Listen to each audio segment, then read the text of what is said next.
আসসালামু আলাইকুম ওয়া রাহমাতুল্লাহি ওয়া বারাকাতুহু। সম্মানিত দর্শক মণ্ডলী, আমরা একটি গুরুত্বপূর্ণ মাসলা আলোচনা করব, যেটা প্রশ্ন আকারে আমাদের কাছে এসেছে। সেটা হচ্ছে, বর্তমানে অনলাইন এবং অফলাইনে অনেক মানুষ বিভিন্ন জিনিস ক্রয়ের জন্য অর্ডার দেয়, কিন্তু যার নিকট অর্ডার দেওয়া হয় তার নিকটে সে পণ্য নেই। সে অর্ডার গ্রহণের পর তা অন্য দোকান থেকে সংগ্রহ করে ডেলিভারি দেয়। এমন ক্রয় বিক্রয় কি জায়েজ? উত্তর হচ্ছে যে নবী সাল্লাল্লাহু আলাইহি ওয়াসাল্লাম বলেছেন, হাকিম ইবনে হিজাম থেকে বর্ণিত, তিনি বলছেন যে নবী সাল্লাল্লাহু আলাইহি ওয়াসাল্লাম কাছে আমি প্রশ্ন করলাম যে, আল্লাহর রাসূল, আমাকে কি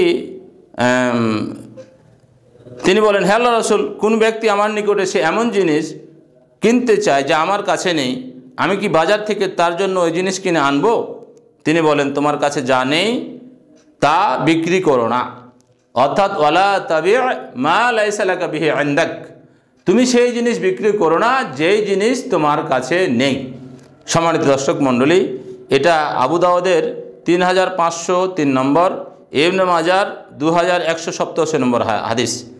এর উপরেই ইবনে আব্বাস রাদিয়াল্লাহু তাআলা বর্ণিত আছে যে আল্লাহ রাসূল সাল্লাল্লাহু আলাইহি ওয়াসাল্লাম বলেছেন, খাদ্য ক্রয় করে পুরোপুরি আয়ত্ত না এনে বিক্রি করতে নিষেধ করেছেন। রাবি তাউস রাহমাহুল্লাহ বলেন, আমি ইবনে আব্বাস রাদিয়াল্লাহু তাআলা আনহুকে জিজ্ঞেস করলাম, এটা কিভাবে হয়ে থাকে? তিনি বললেন, এভাবে হয়ে থাকে যে দিরহামের বিনিময়ে আদান প্রদান হয়, অথচ পণ্য দ্রব্য অনুপস্থিত থাকে। বুখারীর 2132 নম্বর, মুসলিমের 1525 নম্বর হাদিস। সম্মানিত দর্শক মণ্ডলী, এই হাদিস থেকে দুটি হাদিস আপনাদের সামনে উল্লেখ করলাম। তাউস রাহমাহুল্লাহ ইবনে আব্বাস থেকে বর্ণিত করেছেন বুখারী মুসলিমের, আর একটা আবু দাউদ এবং ইবনে মাজার হাকিম ইবনে হিজামের হাদিস। দুটি হাদিসেই রয়েছে, আপনার কাছে যা নেই আপনি তা বিক্রি করতে পারবেন না। বর্তমানে ট্রেন্ডিং একটা বিজনেস পলিসি বাংলাদেশে চালু হয়েছে, যেটাকে বলা হচ্ছে রিসেল করি।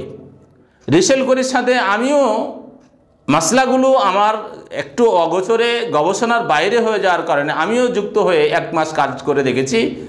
আমার কাছে যে পণ্য নেই, রিসেলকারী প্ল্যাটফর্ম বাংলাদেশে অনেকগুলো রয়েছে। এরা আপনাকে তাদের দলীয় অন্তর্ভুক্ত করে তাদের পণ্যের ছবি, প্রোডাক্টের বিভিন্ন ক্যাপশন, বিভিন্ন আইডিয়া আপনাকে শেয়ার করবে। আপনি এগুলো আপনার আইডিতে, ফেসবুকে, গ্রুপে, মার্কেট প্লেসে বিভিন্ন জায়গায় শেয়ার করবেন। আপনার কাছে অর্ডার আসলে এই অর্ডারটা আপনি আবার রিসেল করে যে প্ল্যাটফর্মে আপনি যুক্ত আছেন সেখানে আপনি তা দিয়ে দিবেন, যার ফলে তারা পণ্যটা যে অর্ডার আপনার কাছে এসেছে সেটা তারা সেখানে ডেলিভারি করে দেবে। এই ডেলিভারি করতে গিয়ে আমি 2-3 জায়গায় আমি কার্যক্রমের সাথে যুক্ত ছিলাম। সেটা ছিল নোকিয়া মোবাইল ফোন, পুরাতন রিফারবিশ, যেটা সংস্কারকৃত।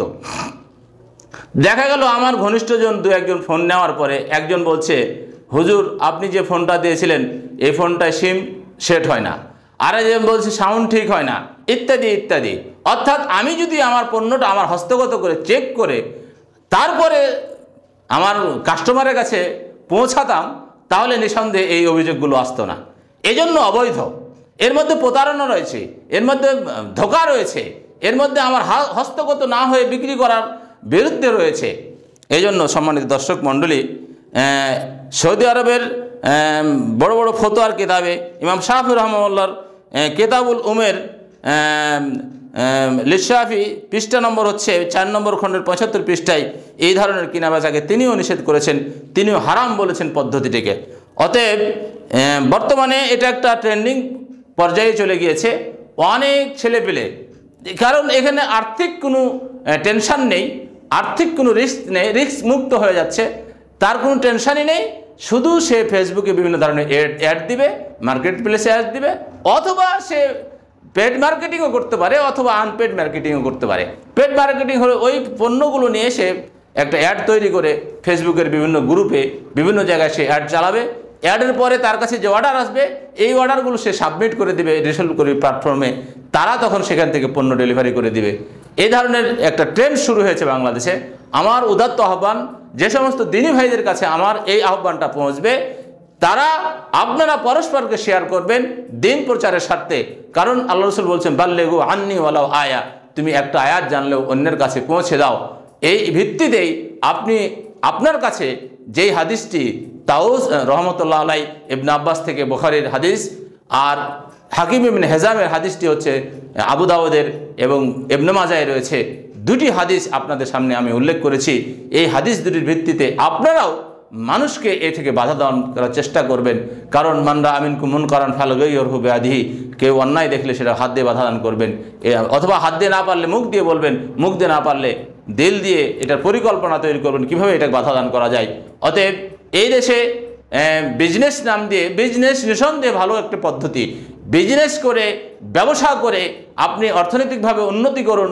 গোটা দুনিয়ার অর্থনীতি আজকে বিধর্মীরা নিয়ন্ত্রণ করছে, মুসলিমরা বিজনেস থেকে, ব্যবসা থেকে পিছনে থাকার কারণে আমরা আজকে হাত পাতা জাতিতে পরিণত হয়েছি। বিজনেস করেন, কিন্তু বিজনেসটা যেন বৈধ, একেবারে নিষ্কলুষ, 100% মিয়া ফিল মিয়া, 100 বৈধতাপূর্ণ হয়, বৈধ হয়, এই বিজনেসের সাথে সম্পৃক্ত হন। এই উদাত্ত আহ্বান রেখেই সকলের কাছে এই বার্তা ছড়িয়ে দেওয়ার উদাত্ত আহ্বান রেখে আমাদের এই ভিডিওগুলো লাইক এবং শেয়ার করে আমাদেরকে উদ্বুদ্ধ করার এই দাওয়াত ও দাবি রেখেই শেষ করছি। আসসালামু আলাইকুম ওয়া রাহমাতুল্লাহি ওয়া বারাকাতুহু।